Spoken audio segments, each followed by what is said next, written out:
असली है परमात्मा की तरफ चलना और परमात्मा को पाना। उसमें भजन कीर्तन सब आ जाता है। इसलिए जब तुम भजन कीर्तन करते हो तो कैसा लगता है? तुमको लगता है कि हाँ कुछ मतलब आज कुछ है, आज कुछ हुआ अंदर से। तुम्हें पता ही नहीं कि तुम कैसे अपनी चेतना तक पहुंच गए, तुम कैसे वहां तक पहुंचे, और तुमको लगा बस कि हो गया कुछ कुछ समथिंग न्यू। बहुत दिनों तक जब आप ध्यान नहीं करते, बहुत दिनों तक आप सत्संग नहीं करते, कुछ नहीं करते, तो बहुत सारे लोग कहते हैं आचार्य जी बैटरी खत्म हो गई। कोई अपने ढंग से कुछ और कहेगा, लेकिन मुझे समझ आ जाती है बात। भूखी मर रही है आदमी। जब चेतना भूखी मरती है तो आप ये समझो कि जिनकी जन्मों जन्मों से चेतना भूखी हो उसका क्या। We have 4 needs, 4 जरूरतें हैं हमारी।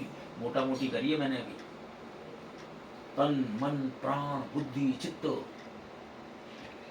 अहंकार ओंकार। अभी और धीरे धीरे इसके और विभाजन हो सकते हैं, लेकिन 4 मोटा मोटी उसमें सब आ जाता है। अगर इन 4 को कोई व्यक्ति संभालना सीख जाए डेली बेसिस पे,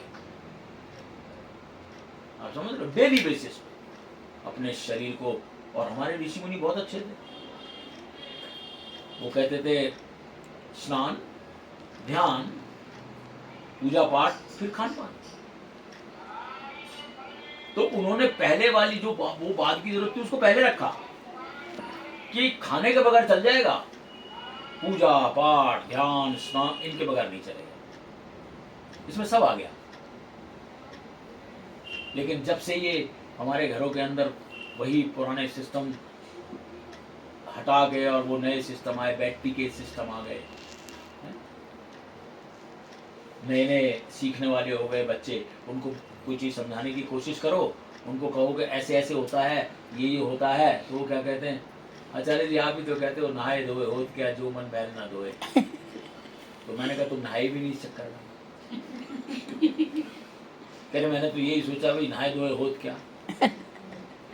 तो मैंने कहा मैंने किस लिए कहा था वो? बोले बस अपने काम की बात सुन। हमें लगा नहाने धोने से तो कुछ होता ही नहीं, ठंड भी वैसे बहुत पड़ रही। तो हमारा मन कैसा है? हमारा मन अपने काम की बात सुनता है। लेकिन हमारे ऋषि मुनि बहुत, उन्होंने कहा था एक काम करो।